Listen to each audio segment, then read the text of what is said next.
अपूर्णांक या घटकावर आपण काही उदाहरणं पाहतोय। महाराष्ट्र राज्य परीक्षा परिषद यांची जी 8वी शिष्यवृत्तीची मार्गदर्शक आहे त्यातील सराव संच व नमुना प्रश्न आपण पाहतोय स्पष्टीकरणासह। त्यातला एक प्रश्न आपल्या समोर असा आहे, 4/5 मध्ये किती मिळवल्यास 5/4 येईल।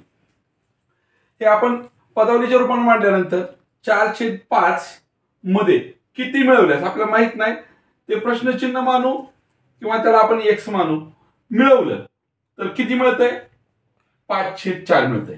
आणि मग किती मिळवलंय ह्याची किंमत आपल्याला काढायची। ह्याची किंमत काढायची म्हणजे त्याला एकटं पाडावं, एकटं पाडल्याशिवाय किंमत कळत नाही। आणि किंमत काढायची म्हटल्यानंतर त्याला एकटं पाडायचं म्हटल्यानंतर हे बरोबरच्या इकडल्या बाजूने न्यावं लागेल। आणि बरोबरच्या इकडल्या बाजूने नेत असताना या दोघांमध्ये जी पहिली क्रिया आहे त्याच्या उलट क्रिया करावी लागेल। उलट क्रिया म्हणजेच काय होणार आहे मग बघा, x बरोबर 5/4 वजा 4/5। आता x ची किंमत आली 2 अपूर्णांकाची वजाबाकी, आणि 2 अपूर्णांकांची वजाबाकी करायची म्हटलं की आपल्याला छेद समान पाहिजे। आणि मग छेद समान करायचा म्हटल्यानंतर इथले छेद 4 आणि 5 यांचा लसावी काढावा लागेल। यांचा लसावी किंवा इकडल्या छेदाने इकडे गुणायचं, इकडल्या छेदाने इकडे गुणायचं। 20 आला तो एका वेळी लिहिलं तरी चालतोय, पण या 4 ला 20 करण्यासाठी आपण 5 ने गुणलंय। मग या अपूर्णांकाची किंमत बदलू नये म्हणून अंशाला सुद्धा आपल्याला 5 ने गुणावं लागेल। अंशाला आपण 5 ने गुणलं 25 आलं, वजाबाकी चिन्ह दिलं। या 5 ला आपण 20 मध्ये बदललंय म्हणजे 4 ने गुणलंय, म्हणजे या अंशाला सुद्धा 4 ने गुणावं लागेल, 16 येईल। आणि मग आता अपूर्णांकाची वजाबाकी करत असताना छेद समान आहे, त्यावेळेस काय करतो आपण फक्त आणि फक्त अंशाची वजाबाकी करतो, छेद आहे असं लिहितो। 9/20 आपल्याकडे पर्याय आहे, पर्याय क्रमांक 1, म्हणून या प्रश्नाचं उत्तर पर्याय क्रमांक 1 असेल। त्यानंतर आपल्यासमोर दुसरं उदाहरण आहे, 4/5 मध्ये किती मिळवल्यास 8/7 येईल। ते पण आपण गणिताच्या समीकरणाच्या रूपात किंवा पदावलीच्या स्वरूपात मांडू शकतो। 4/5 मध्ये किती किती माहित नाही त्याला आपण x मानू, मिळवलं तर किती येतंय 8/7 येतंय। आता आपल्याला x ची किंमत काढायची आहे। x ची किंमत त्या x ला एकटं पाडल्याशिवाय कळत नाही। मग बरोबरच्या इकडल्या बाजूला हे 2 आहे म्हणजे 4/5 आणि x आणि इकडे 8/, याला एकटं पाडायचं म्हणजे याला एकट्याला इथं ठेवायचं आणि हे 4/5 इकडल्या बाजूला न्यायचं, बरोबरच्या इकडल्या बाजूला नेत असताना या दोघांमध्ये जी क्रिया आहे त्याच्या उलट क्रिया इकडे करावी लागेल, म्हणजे x बरोबर 8/7 वजा 4/5 असं होईल। आता x ची किंमत काढण्यासाठी आपल्याला अपूर्णांकाची वजाबाकी करावी लागेल, आणि अपूर्णांकाची वजाबाकी करायची असेल तर आपल्याला छेद समान असा लागतो। इथं छेद समान नाही, तर छेद समान करण्यासाठी आपण काय करू,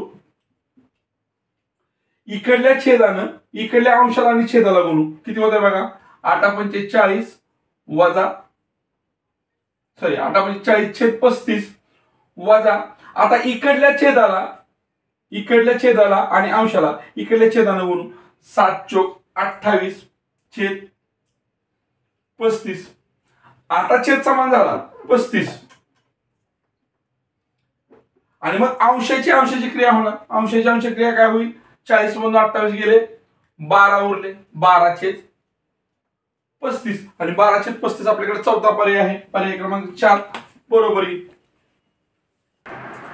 आता सारखंच उदाहरण आहे, पण उदाहरणात थोडा बदल केला बघा। 5/7 3/7 मध्ये किती मिसळल्यास 5/7 येईल। त्या 5/7 3/7 मध्ये किती मिसळल्यास 5/7 येईल असं विचारलंय। याचा अर्थ आपण मला वाटतं परवाच्या व्हिडिओमध्ये शिकलो होतो। 5/7 म्हणजेच 5/7 गुणुले 3/7 याच्यामध्ये किती मिसळलं, किती म्हणजे x मानूया, 5/7 येईल। अशा प्रकारे उदाहरण तयार होईल। आणि इथं मग आपल्याला अपूर्णांकाचा गुणाकार दिसतोय, अपूर्णांकाचा गुणाकार आहे पुन्हा बेरीज आहे। मग अपूर्णांकाचा गुणाकार करताना तिरके जर भाग जात असतील तर आपण भाग देतो, पण इथं भाग जात नाही, म्हणजे आपली पहिली पायरी काय होईल, अंशाचा गुणाकार छेदाचा गुणाकार। 15/49 मध्ये x मिसळले तर मिळत आहेत किती 5/7। मग x ची किंमत काढावी लागणार। x ची किंमत काढण्यासाठी 5/7 हे एकटं पाडल्यानंतर हे इकडे जाणार आणि यांच्या विरुद्ध क्रिया होणार, म्हणजेच वजाबाकी होणार 15/49. आता आपल्याला वजाबाकी करायची आहे, दोन अपूर्णांक आहेत, पण वजाबाकी करताना अपूर्णांकाचा छेद समान असला पाहिजे, छेद समान नाही. परंतु आपल्या असं लक्षात येते 49 आहे, इथं 7 आहे. ह्या 7 ला आपण सममूल्य अपूर्णांक मिळवू शकतो, कोणता की ज्याचा छेद 49 असेल. कसा होईल मग तो? x बरोबर 7 चे 49 करण्यासाठी 7 ला 7 7 49 7 न गुणतो, म्हणजेच आपल्याला 5 ला पण 7 न गुणावं, 5 7 35 वजा 15/49. 35 मधून 15 गेले, 20 उरले आणि अपूर्णांकाची वजाबाकी करत असताना छेद समान असेल तर छेद आहे असं लिहितो. 20/49 याचं उत्तर येणार आहे. पर्याय क्रमांक 3 हा या ठिकाणी योग्य पर्याय असेल.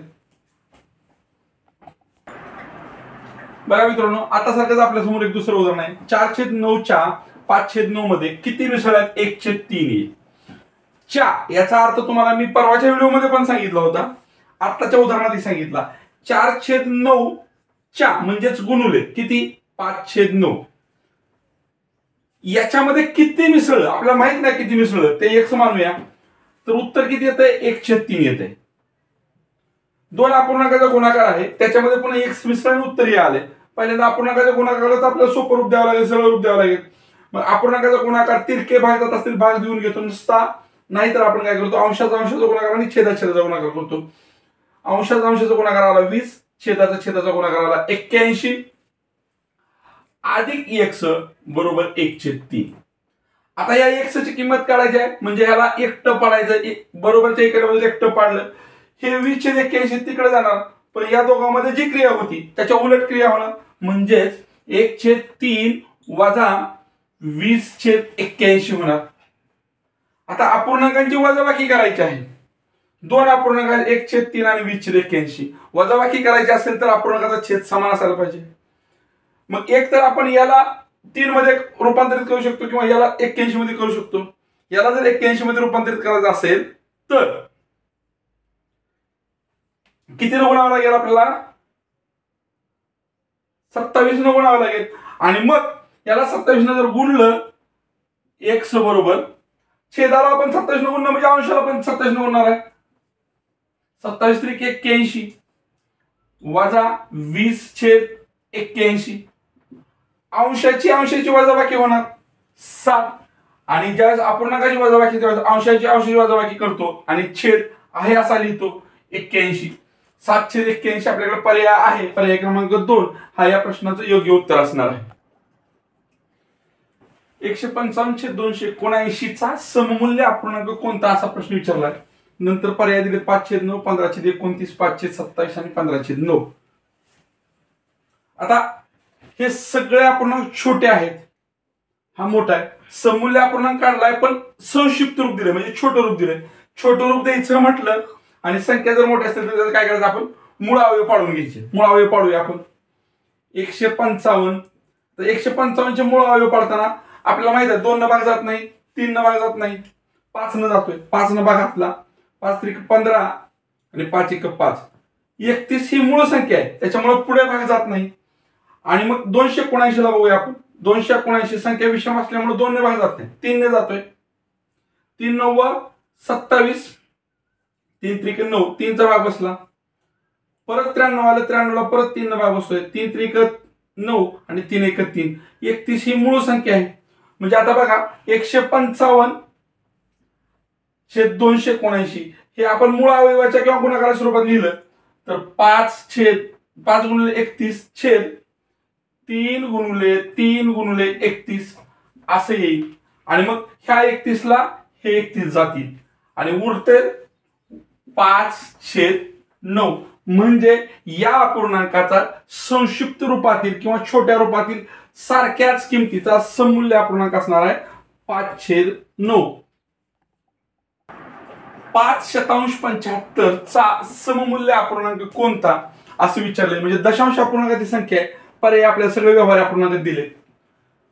5 पूर्णांक तर पहिल्यांदा येणार आहेत, आपल्याला 5 पूर्णांक घ्यावे लागतील, कारण इथं शतांशच्या पुढे किंवा दशांश चिन्हाच्या पुढे 5 पूर्णांक आहेत. ते पूर्णांक घेतले आणि आपल्याला आपण ज्यावेळेस व्यवहार्य अपूर्णांकाचे दशांश अपूर्णांकात रूपांतर करायला शिकत होतो त्यावेळेस या अपूर्णांकाची व्हॅल्यू किती असते म्हणून सांगितलं होतं 25 न भाग जातो 3/4 याचं संक्षिप्त रूप होतं 3/4 म्हणजे दशांश 75 ला 75 लिहिलं आणि दशांश चिन्हानंतर 2 घरायचे म्हणून 1च्या पुढे 2 शून्य दिलेत हे तर व्यवहार्य अपूर्णांक हा झाला पण ह्या व्यवहार्य अपूर्णांकाला परत आपण संक्षिप्त रूप देतोय 3/4 होते आणि मग 3/4 असं आपलं उत्तर येणार आहे परंतु आपण उत्तराकडे नीट पाहिल्यानंतर आपल्याला असं उत्तर दिसत नाही हा झाला पूर्णांकयुक्त अपूर्णांक आपण पूर्णांकयुक्त अपूर्णांकाचं व्यवहार्य अपूर्णांकात रूपांतर करायला शिकलो होतो ते कसं छेदानं या पूर्णांकाला गुणलं 5/20 झाले आणि अधिक हा अंश केला होता म्हणजे 23 झाले आणि 23/4 असं याचं व्यवहार्य अपूर्णांकात रूपांतर होईल आणि मग आपल्याला आता पर्याय दिसतोय पर्याय क्रमांक 4 मग अशा स्वरूपाचे प्रश्न 2 पर्याय निवडा म्हणून विचारले जाऊ शकतात असाही पर्याय असेल असाही पर्याय असेल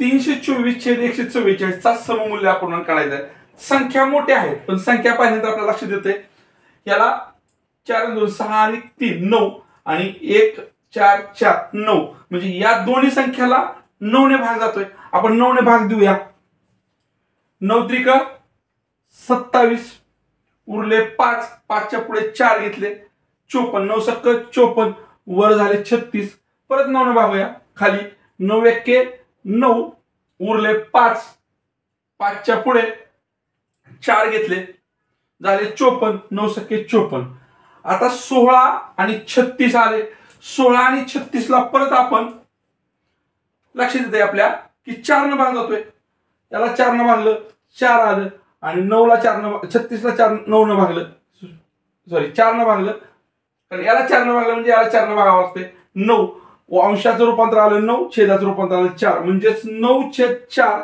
हा या 324 चा सममूल्य अपूर्णांक असणार आहे पर्याय क्रमांक 2 हा एक ठिकाणी योग्य पर्याय आहे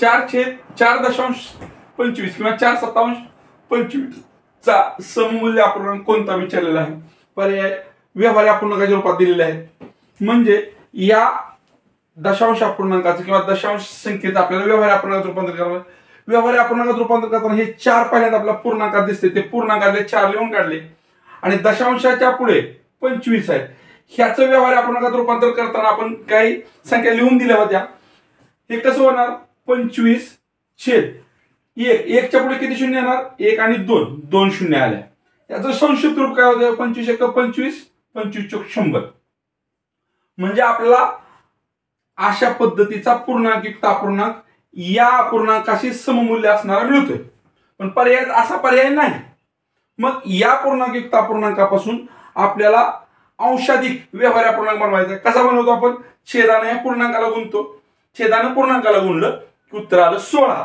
आणि त्याच्यामध्ये हा अंश मिसळला किती आले 17 आणि छेद असताना आहे हे 4 आपण असेच ठेवतो 17/4 दिसतोय का पर्याय तर दिसतोय पर्याय क्रमांक 2 हा या ठिकाणी योग्य पर्याय असेल 8.7/5 याचा अर्थ 8 अधिक 7/5 आहे तर 4√3 याचा अर्थ काय असा प्रश्न आहे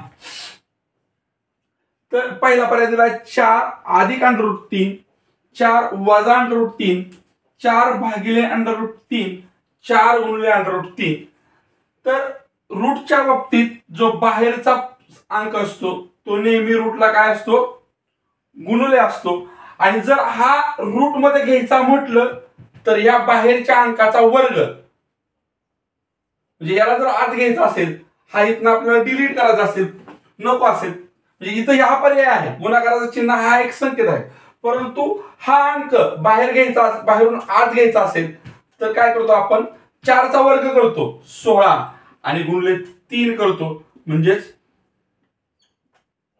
48 याचा अर्थ हा सुद्धा आहे याचा अर्थ तो सुद्धा आहे तुमच्या अतिरिक्त माहितीसाठी आहे त्यानुसार दुसरा आपल्याला प्रश्न दिला बघा 2√3 चा अर्थ 2 गुणिले 3 बघा आता इथे म्हटल्याप्रमाणे हे 2 जर करणीत किंवा रूट मध्ये घ्यायचं असेल तर आपल्याला ह्या 2 चा वर्ग करणीत याला गुणिले करावा लागणार आहे तो किती होणार आहे 4 म्हणजे याची व्हॅल्यू काय असणार आहे करणीत 12 असणार आहे, हे तुमच्या माहितीसाठी आहे. तर 3.1/4 याचा अर्थ काय असतो, हे 3 पूर्णांक असतात आणि त्याच्यात हा 1/4 मिसळलेला असतो, म्हणजे इथं अधिकचं चिन्ह असतं. आणि अशा प्रकारचा पर्याय कुठे आपल्याला पर्याय क्रमांक 1 आहे. 3 अधिक 1/4, त्यामुळे पर्याय क्रमांक 1 या प्रश्नाचं उत्तर असणार आहे. मित्रांनो बघा, नवीन नमुन्याचं उदाहरण आपल्या समोर आहे. 5.3/4 अधिक 3.1/4 भागिले 5.3/4 वजा 3.1/4. आता हे उदाहरण सोडवत असताना पहिल्यांदा आपल्याला हा कंस सोडवून घ्यावा लागेल, नंतर हा कंस सोडवून घ्यावा लागेल आणि मग याची भागाकाराची क्रिया करावी लागेल. कंस सोडवायचा याचाच अर्थ यांची पहिल्यांदा आपल्याला पूर्णांकयुक्त अपूर्णांकात रूपांतर करावं लागेल किंवा पूर्णांकाची बेरीज करावी लागेल आणि अपूर्णांकाची बेरीज करावी लागेल. हे दोन पद्धतीने सुटते. आपण काय करूया, पहिल्यांदा पूर्णांकाची बेरीज करूया. इथं पूर्णांक किती आहेत, 5 आणि इथं पूर्णांक किती आहेत, 3. ही झाली पूर्णांकाची बेरीज. आणि पुढे अपूर्णांक किती आहेत, 3/4 अधिक 1/4. अपूर्णांकाची बेरीज आहे. अपूर्णांकाची बेरीज असताना छेद समान आहे, म्हणजे फक्त अंशाची बेरीज होणार आहे. आणि मग अंशाची बेरीज झाल्यानंतर 4/4 म्हणजेच 1 येणार आहे. 5 अधिक 3 गुणुले 1 म्हणजेच 8. इकडे उत्तर 8 येणार आहे. तर हा पूर्णांक युक्त अपूर्णांकाच्या वजाबाकीचा कंस आपण सोडून घेऊ याच पद्धतीनं. पूर्णांकाची वजाबाकी केली 5 वजा 3 आणि नंतर अपूर्णांकाची वजा केली 3/4 वजा 1/4. पूर्णांकाची वजाबाकी आली 2 आणि इथं छेद समान असणाऱ्या अपूर्णांकाची वजाबाकी आहे. काय इथे बघा, 2 3 वजा 1 2 आणि छेदस्थानी राहणार आहे 4. याचा संक्षिप्त रूप दिल्यानंतर असं होतंय 1/2 होतंय. आणि याचं पुन्हा पूर्णांकयुक्त अपूर्णांकात रूपांतर काय झाले, 2.1/2. आणि मग याचा व्यवहार्य अपूर्णांक काय होतोय, 2 4 अधिक 1 5/2. आणि मग याची व्हॅल्यू आपण काढली होती 8 आली होती. 8 भागिले 5/2. 8 च्या खाली काहीच नाही म्हणजे 1 आहे आणि भागिले 5/2 म्हणजेच आपण काय करतो,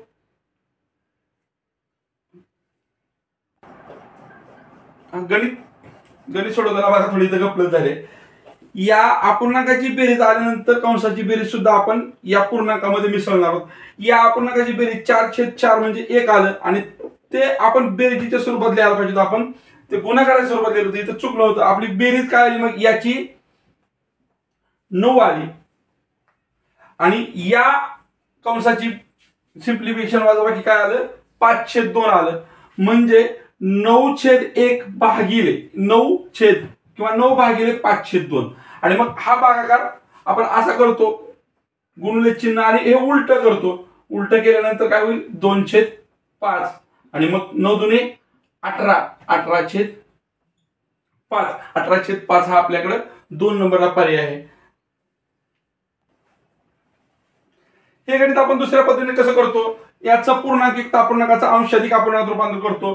काय होणार आहे, 5.3/4 अधिक 3.1/4 हा कंस पहिल्यांदा सोडून घेऊ. याचं पूर्णांकात अपूर्णांकात रूपांतर काय होणार आहे, 5/20 अधिक 3 23/4 अधिक 3/12 अधिक 1 13/4. म्हणजेच छेद समान आहेत, अंशाची बेरीज होईल 36/4 असं याचं उत्तर आलं.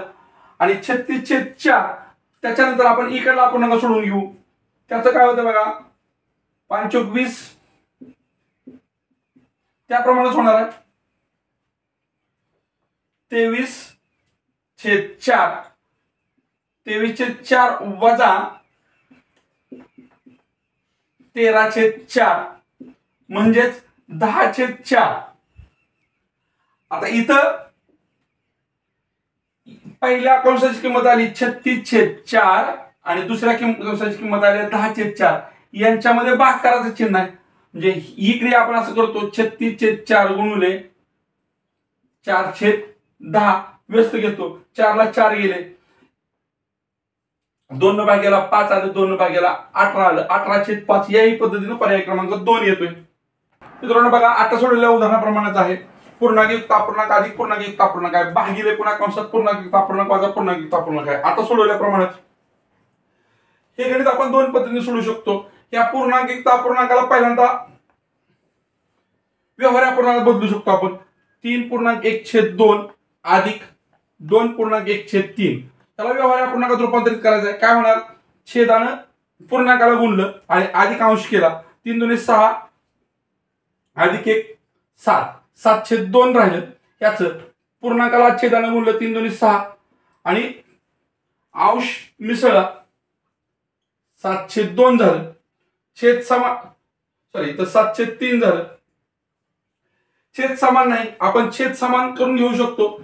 6 छेद केला, 3 दुणे 6, इकडे 3 न गुणलं, इकडे 2 न गुणलं, म्हणजे याला 3 न गुणलं, याला पण 3 न गुणावं लागेल.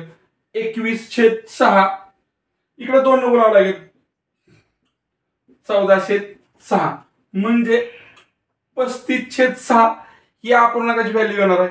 ही तर आपण दुसऱ्या पद्धतीने काढू शकतो. आणखी बघूया परत ते. त्याचप्रमाणे या अपूर्णांकाची आपण या पद्धतीने व्हॅल्यू काढू पूर्णांक करून. पूर्णांक करताना अपूर्णांक सेम आहे, म्हणजे त्याचे फक्त क्रिया बदलणार आहे. त्यामुळे आपण 21/6 वजा 14/6 असं लिहू शकतो. कारण अपूर्णांक बघा, पूर्णांक अपूर्णांक सेम आहे, त्याचं व्यवहार्य अपूर्णांकात रूपांतर सेमच होणार आहे. फक्त क्रिया इथं अधिक आहे, इथं वजा आहे, त्याप्रमाणे क्रिया करून घेतली. 7/6 ही क्रिया झाली. आणि या दोन्हीमध्ये ह्या किमतीमध्ये आणि ह्या किमतीमध्ये भागाकार आहे. म्हणजेच काय आहे, 35/6 भागिले 7/6 याचा उलटून गुणाकार होतो.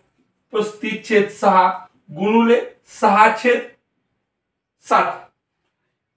याला हे गेलं, 7 1 7 7 5 35. इथं खाली 1 आहे, म्हणजे पूर्णांकात उत्तर आलं 5. आणि हेच आपण फक्त पूर्णांकाची बेरीज आणि पूर्णांकाची वजाबाकी करून सुद्धा उत्तर काढू शकतो. ते कसं होतंय बघा, इथं 3.1/2 अधिक 2.1/3 आहेत. पहिल्यांदा आपण पूर्णांकाची बेरीज करू. 3 अधिक 2 घेतले, 5 झाले. आणि अपूर्णांकाची बेरीज ही मिसळायची आहे, बेरीज आहे. 1/2 अधिक 1/3 6 झाले. 3 अधिक 2 अधिक छेद समान करून घेतला, 6 झाला. इकडे 3 न गुणले म्हणून वर 3 झाले, इकडे 2 न गुणले म्हणून वर 2 झाले. म्हणजेच 3 अधिक 2 अधिक 5/6 झाले. 5/6 याचं व्यवहार्य अपूर्णांकात रूपांतर होणार. 6 5 30, 30 अधिक 5 35/6.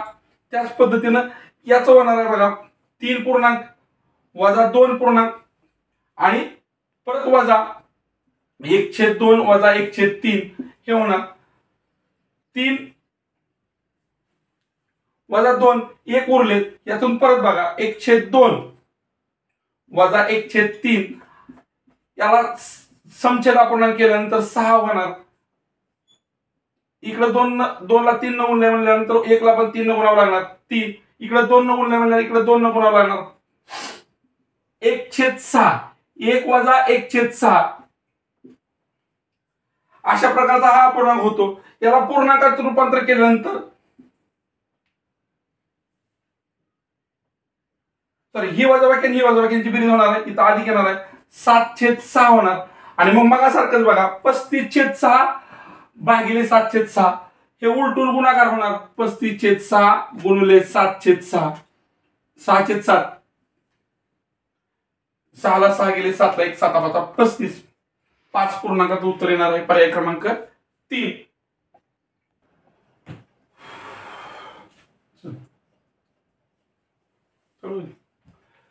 7.5 वर्ष, 7.5 वर्ष अधिक 29 महिने वजा 2.5 वर्ष आणि पर्याय दिलेत 5 वर्ष 5 महिने, 98 महिने, 7.5 वर्ष आणि 7 वर्ष 5 महिने. आता 1 वर्ष म्हणजे 12 महिने असतात. इथं 7.5 म्हणजे 7 पूर्ण वर्ष आहेत पूर्णांक, आणि 0.5 किंवा 0.50 म्हणजे अर्ध वर्ष. आता अर्ध वर्ष आणि हे पूर्ण वर्ष, 12 गुणिले 7